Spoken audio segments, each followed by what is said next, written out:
The truth is, acne doesn't always magically stop when we turn 20, and for some, it affects us even as adults. When adults suffer from pimples and breakouts, this is referred to as hormonal acne. On today's episode, we're going to explore some K-beauty hacks for hormonal acne, as well as some skincare products and ingredients that can help. Welcome to the Korean Beauty Show podcast. I'm your host, Lauren Lee, founder, podcaster, and K-beauty expert. And on this show, we explore the world of Korean beauty from the perspective of a foreigner who has been living and working in the industry and is based on the ground here in Seoul. So welcome to the show. If this is your first time joining us, then a big warm welcome to you. If you are an old hand who has been around for a long time, then welcome back. Today's podcast episode is brought to you by Style Story, your go-to for K-beauty. Shop up to 25% off at our Black Friday sale, which ends on midnight Tuesday, 30th of November. You can visit stylestory.com.au for full terms and conditions. And if you are just hearing about the Black Friday sale for the first time today, then don't forget to sign up for our newsletter. We give advance notice and access to all of our sales to our newsletter subscribers. You will find a sign up button for the newsletter, a short scroll down in today's show notes. All right, so kicking off the show this week with the K-beauty news headlines. So there was an article doing the rounds about Hye Kyo, and she is a very, very famous Korean actress. And the headline was, Hye Kyo reveals that washing her face with milk is the secret to her flawless skin. So the article was basically revealing that the actress states that she warms up milk, like drinking milk, and applies it to her face by pouring it directly onto her skin at the last stage of her cleansing, and that she does this to remove dead skin cells and penetrate deep into the skin to maintain her clear and clean skin. So obviously I posted this in our Facebook group, and a couple of people pointed out, well, hold on a minute, isn't she the spokesperson for several Korean beauty brands?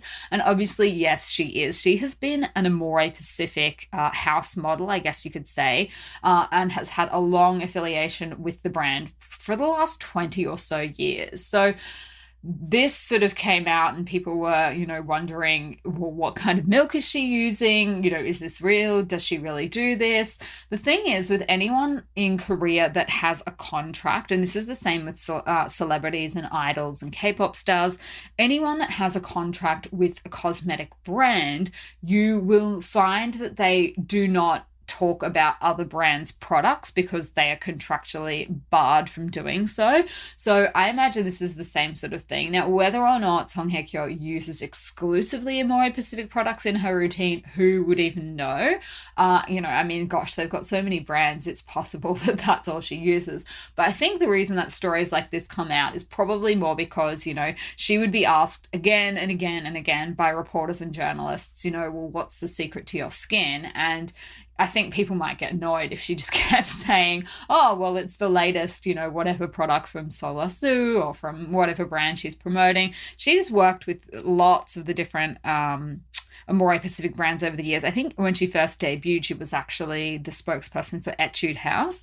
So, over the years, she would have worked with so many of their different brands. It might get annoying, I imagine, if she just keeps running through the list of the different products that they're trying to promote. So who knows whether she actually does this? I mean, look, milk is not an unpopular skincare ingredient in a lot of different products. And the reasons that were given in the articles are actually why milk is popular. And that is because it's high in alpha hydroxy acids, and that can help to keep the skin healthy. Whether it's also got lactic acid in it is the other big one, and that can be useful for exfoliation. But whether applying raw milk like this, heating it up and putting it on your face, I haven't personally tried it. I just feel like there are probably more cosmetically elegant ways to get the same results, but who knows? That was in the headlines this week. People were talking about it. If there's anyone out there that would like to try it and report back and let us know, get in touch, because that I'm interested. I'm interested to know, but not interested enough to try it on my face. Is basically where I would put myself with that. So who knows whether she does that or not, but that was one in the headlines this week. Now, this week's question of the week. This was a really good one. So I'm calling the question, why do some vitamin C serums smell like hot dog water? But in reality, the question was more, what product can I use that doesn't smell like hot dog water? But I thought this would be a good opportunity to talk about why some vitamin C serums seem to have a very particular smell to them, and then there are others that don't. Because I often see these kind of products talked about in the same category, whereas really I think they're probably quite different. Now, the products that I tend to see these comments on are the ones that have a combination of 3 ingredients. L-ascorbic acid, which is pure vitamin C, with ferulic acid and also vitamin E. So that was a combination that was patented by one Western skincare brand, but has been replicated over the years by a lot of different brands. So you will often see this as a combination. And in general, sweeping generalization, those products do tend to have a slightly different smell to them. Now, while I was researching into this, because I've seen some people say, oh, well, it's because of the ferulic acid. And, who knows, maybe it is. L-ascorbic acid itself is actually scentless. It doesn't have a scent to it by itself, but obviously has a lot of problems with oxidization. And because it is one of these ingredients that's quite finicky to work with when it reacts with other chemicals in a formula, that can throw off different scents. But I came across a really interesting article by a journalist called Jessica Body at The Cut, and she came to the conclusion that there is actually no scientific evidence or reason for some vitamin C serums smelling like hot dog water. And in fact, she ended up talking to a scientist at the Karolinska Institute in Sweden in the end, because none of the dermatologists could agree. And he basically suggested that it could be that because so many people have come out and said, oh, it smells like hot dog water, that when you smell it, you're like, oh yeah, okay, I guess it does.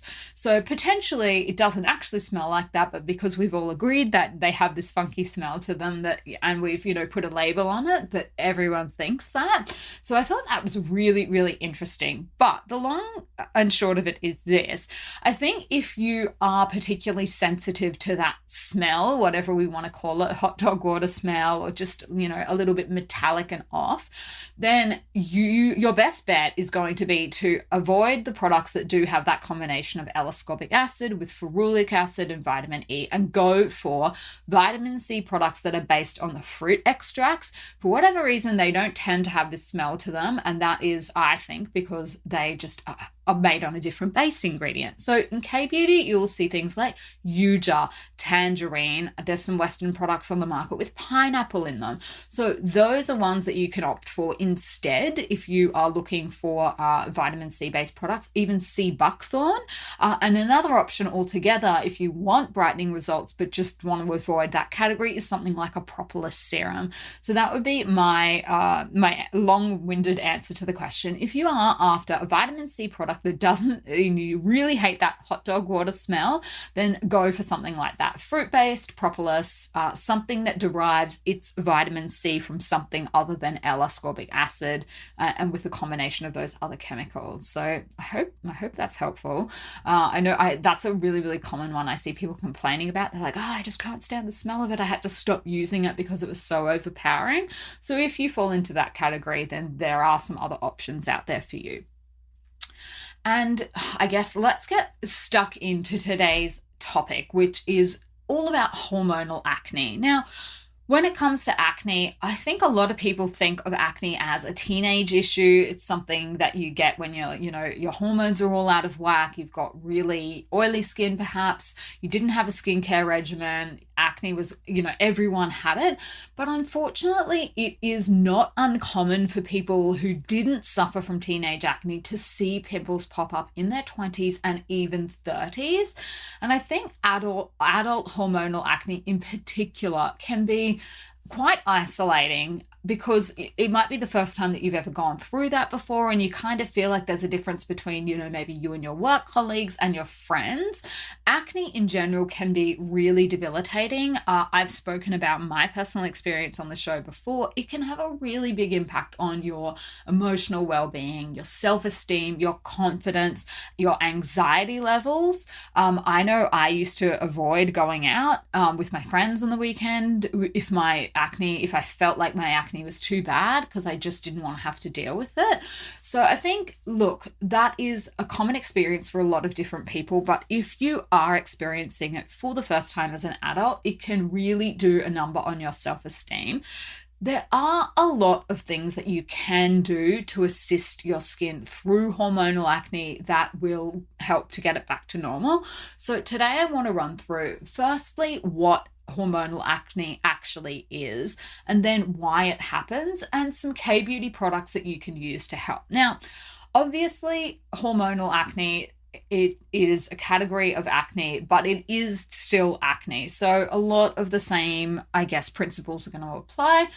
The causes of this type of acne can be genetic, but they can also be hormonally triggered. So people will often experience it if they have maybe gone onto the pill for the first time, gone off the pill. I know a lot of people, particularly women, that are on using the contraceptive pill. Maybe you come off it because you want to, try and have a baby, and people's skin can go absolutely crazy, and it can be really, really difficult to deal with. Like I know in my social circle as well, people have been so put off by the breakouts and things like that. They're like, I'm tempted to just go back onto it. So this is a really, really common problem, and you will often see it pop up around the jawline, the chin, and what we call the perioral region, which is around the mouth. And the breakouts themselves can be anything from whiteheads, cysts, inflammatory lesions. They can be quite big. Now, hormonal acne can happen to anyone, but it does most commonly occur in women. And other times that it can flare up is during pregnancy and menopause. So when it happens in pregnancy, that can be a really, really tough one, because already you are feeling so many feelings and emotions. And of course, there are less treatment options available to you when you are pregnant, just because of, the concerns around drugs passing through and on into the fetus. So that can be a particularly distressing time to get these kind of breakouts. But if it is of any comfort, it is to know that it is not it's not just you alone that's suffering from it. Acne is actually the most common skin condition in the world, and the statistics show that it affects nearly 80% of the US population at some point in their lives. So this is a really, really common one. I know when you're experiencing it, and it can feel like you're the only person in the world, but I don't know if that's of any comfort if you are currently going through it, but you aren't alone. So this is a very, very common experience for a lot of people. Now, fungal acne, the difference between fungal acne and hormonal acne is something that we've talked about on the show before. So if you are concerned that maybe you're not dealing with hormonal acne, but you're dealing with something else, then go back and have a listen to that episode in detail. Basically, the need to know is that fungal acne pops up when an excess of yeast develops on the skin, whereas hormonal acne is caused by excess sebum.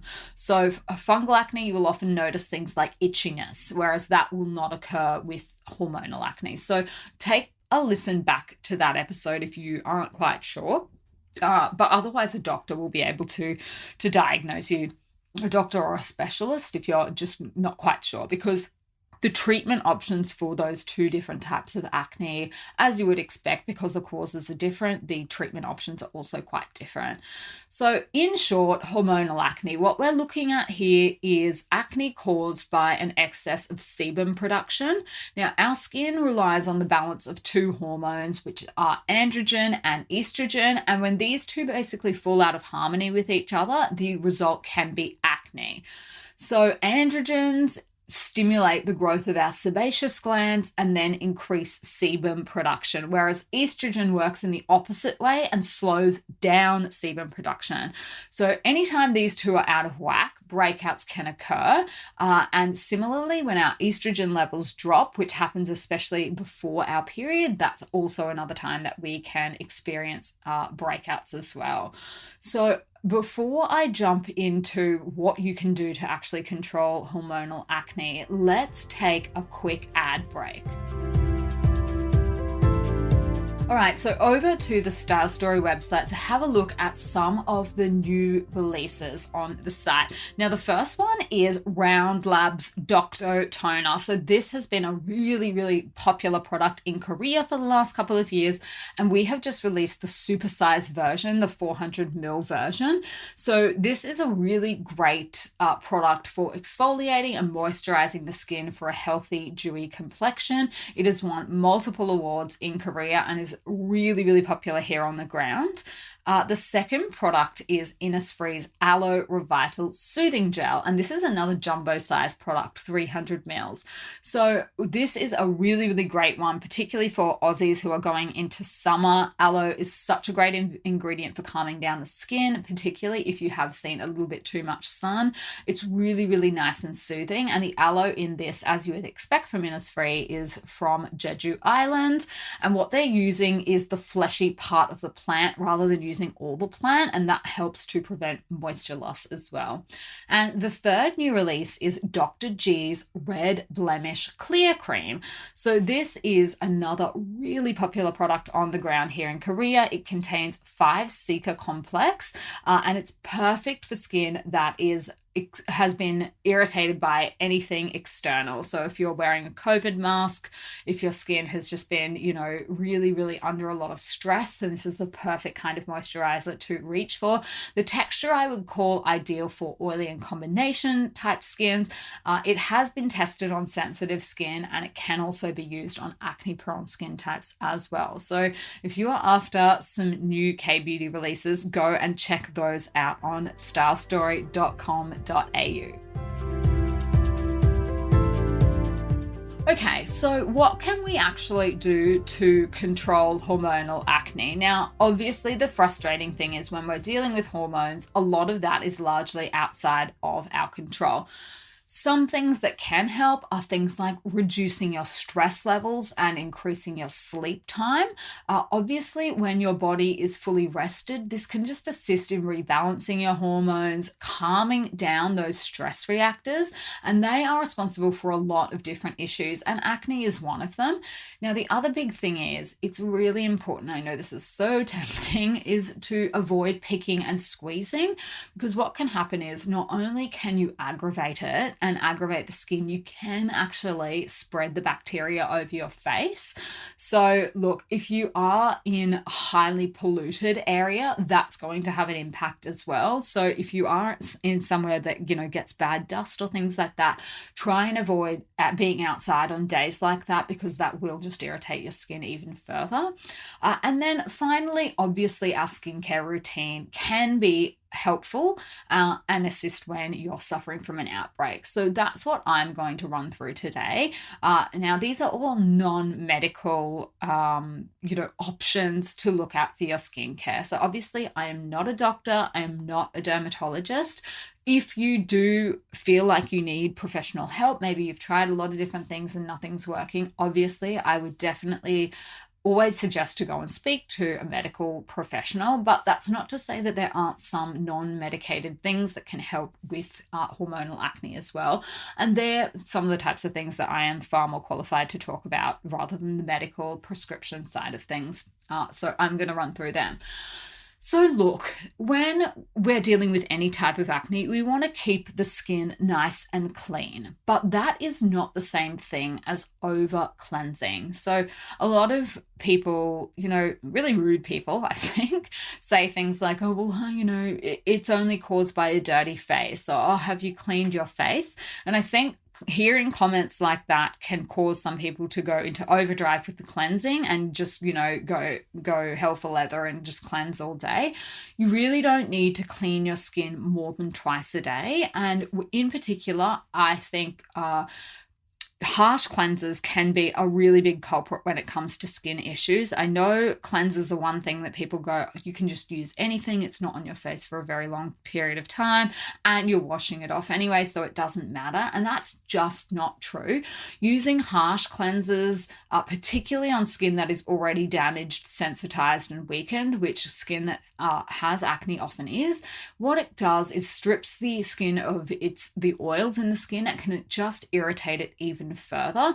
So your nighttime routine is really, really important because for a couple of reasons. Number one, we want to make sure that anything we've put on during the day, be that sunscreen, makeup, or whatever, that it comes off. And also your nighttime is when your skin replenishes and recovers itself while you sleep. So it's really important that we have cleared away any makeup, sunscreen, sebum, whatever has built up throughout the day before going to bed.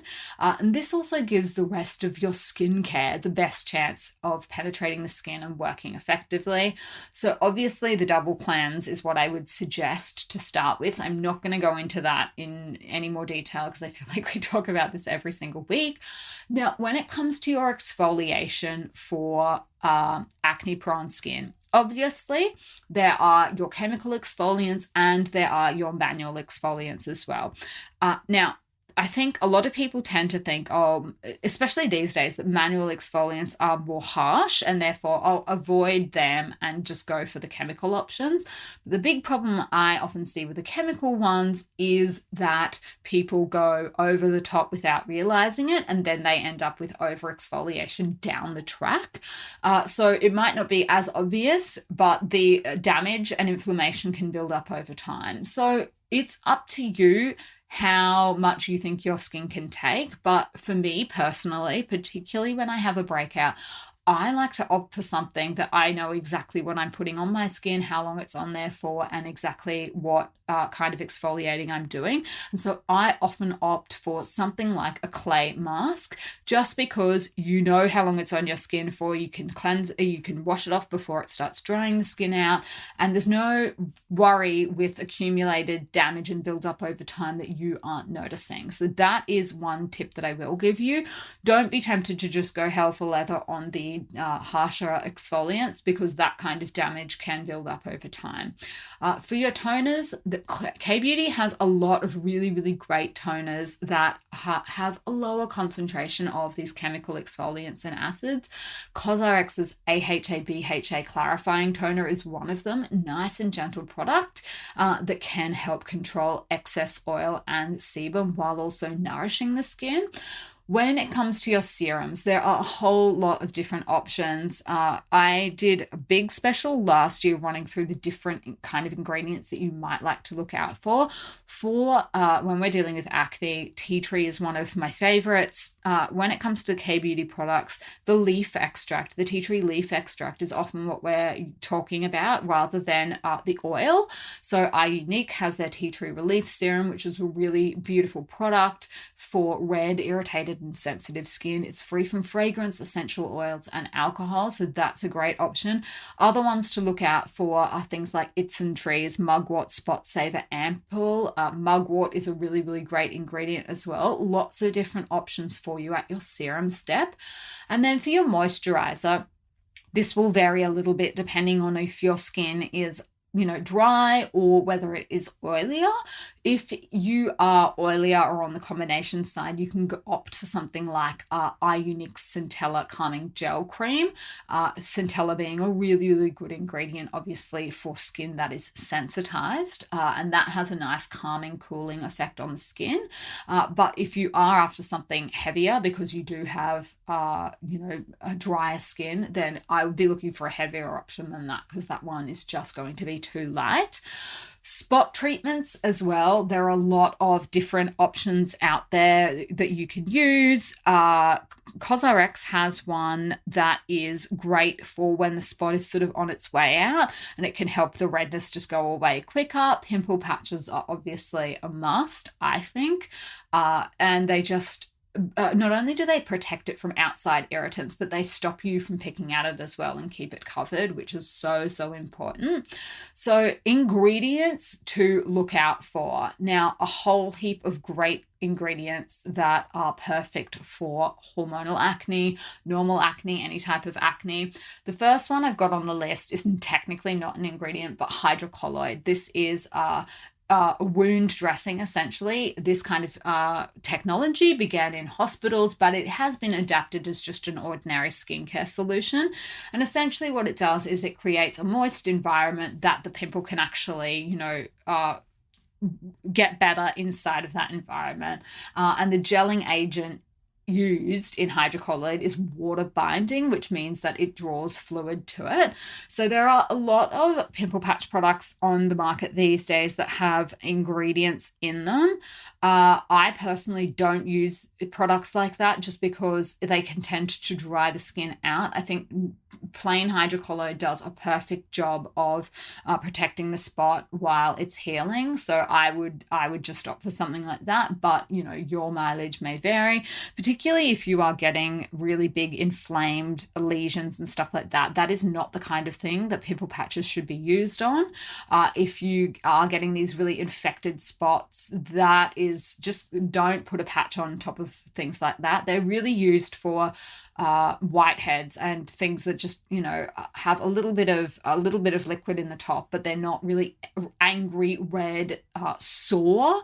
If you've got a sore spot, that is not the type of thing to be putting a pimple patch on. I see that's a bit of a common mistake, so just be careful what kind of things you're putting your pimple patches on. They're not supposed to replace medical treatment, so if you do need medical treatment to go and have something lanced or maybe dealt with, I would recommend doing that. Tea tree, as we've spoken about, a really great ingredient to help calm the skin down and clear redness. There are so many great tea tree options in K-Beauty. Dr. Sirical has a tea tree purifying toner, which is really nice. Unique's tea tree relief serum, like we spoke about. So many products, so keep an eye out for those ones. Aloe vera as well can be a really nice one to relieve stress on the skin, rehydrate and soften the skin. And again, it's a really popular ingredient in K-Beauty. You will see it. Tosung has their pure aloe vera mask.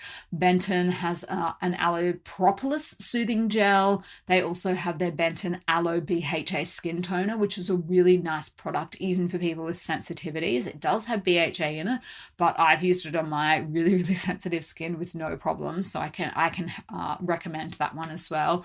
And then of course Innisfree also has an aloe mist and their aloe gel as well. So lots and lots of different options to look out for.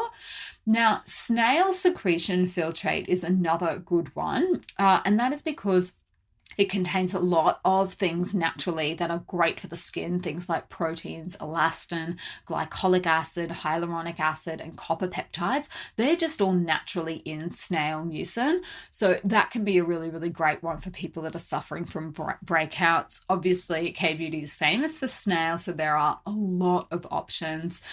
Some that I would suggest taking a look at are Benton's Snail Bee Mask. That's a really nice product. Unique has their Black Snail Restore Serum, CosRx's Advanced 96 Snail Mucin Essence, which was of course voted one of this year's Best of K-Beauty award winners at the People's Choice Awards at Star Story, and also Applebee's Black Snail Healing Cream. That is a great one to look into if you are on the slightly drier side. That is not the best option for really oily skin types, but it is a really good option for people that are a little bit older who are experiencing hormonal acne. Green tea is another great ingredient because it is good for soothing the skin. It can help with redness. It's got lots and lots of different amino acids, minerals, polyphenols, proteins, which are really great for the skin. And again, this is such a popular ingredient you will find in so many K-Beauty products. It's and Tree has their green tea fresh toner. Innisfree has a whole green tea line. They've got their foam cleanser. They've got the green tea cream. They've got an eye cream even. They've got a sleeping mask. So go and check that out if you are into green tea. And then I've also got propolis on my list. You guys know that is one of my all-time favorite ingredients. It is a naturally occurring substance made by bees. It's full of anti-inflammatories, antibacterial effects, so that makes it a really great fit for acne-prone skin. And again, propolis and K-beauty are like an old love story, so you will just find it in so many different products. Tosuwung is obviously really, really famous for their propolis products. They've got their propolis brightening essence, their sparkle ampoule. Unique has a propolis vitamin synergy serum that's really popular. April B's Bee Pollen Propolis Serum was one of this year's Best of K-Beauty award winners, People's Choice Award for Serum as well. So that's another really great one to check out. And that texture is perfect for people with a range of different skin types. So check that one out. Centella Asiatica, another really great one, another one that K-Beauty has really, really spent so much time researching and perfecting. So Centella Asiatica, you will also see it referred to as Sika and tiger's grass, and that contains proteins, beta-carotene. It's got essential fatty acids and phytochemicals. So it was originally known for its restorative effects and wound healing characteristics. Now, the wound healing part, you won't see those kind of claims being made in the majority of K-beauty products, just because, again, we're talking about skincare and not drugs here. But so many Sika products on the market. One Thing has their Centella Asiatica toner, which is a really nice watery texture. Dr. Jart has an entire Cicapair line, and one product at Style Story that is flying off the shelves at the moment is the Cicapair color correcting recover cream, and that is just such a great product. It's a makeup product. It's like a CC cream to correct the redness in the skin. So check that out if you are after something that can that has skincare benefits but does offer just some coverage of the redness as well. That is a really popular product that every day we just seem to sell more and more of them. So that's a really great one. And then Unique obviously has their Centella Bubble Foam Cleanser, their Centella Calming Gel Cream as well. So many options for Centella. And then, of course, you have your acids, which is, your alpha hydroxy acids, your beta hydroxy acids, your polyhydroxy acids, lots and lots of different options. But as I always say, just use caution when you are introducing these kind of products to your routine, particularly when it is on skin that is already damaged and stressed out. And that is just because even though you might not necessarily see them working straight away, things will be working underneath the skin at the chemical level. So they're the kind of products that if you go too hard too soon, the damage will show up later down the track. So just be careful, but I would recommend to start with the lowest strength. And in that case, K-beauty products are great for that kind of thing, because they will often have a much lower strength than the comparable Western products.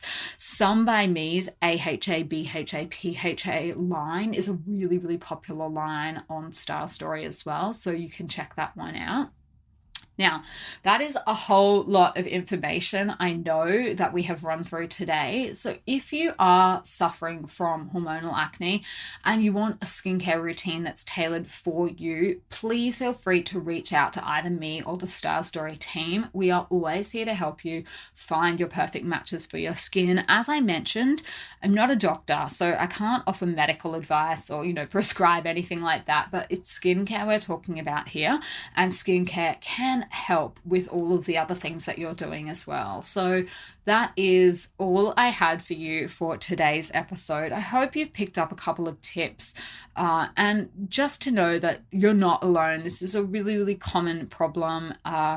Lots of people go through it. So, don't feel like you're a pariah or, you're the odd man out. I know from firsthand experience, it can be really, really draining and damaging waking up every day and seeing, your skin. But there are lots of things out there that can help these days, especially. So you are not alone. It is only temporary. And, always feel free to reach out. You can find me on Instagram. I am at lauren.kbeauty if you ever want to chat hormonal acne, skincare, or anything else. I'd love to hear from you.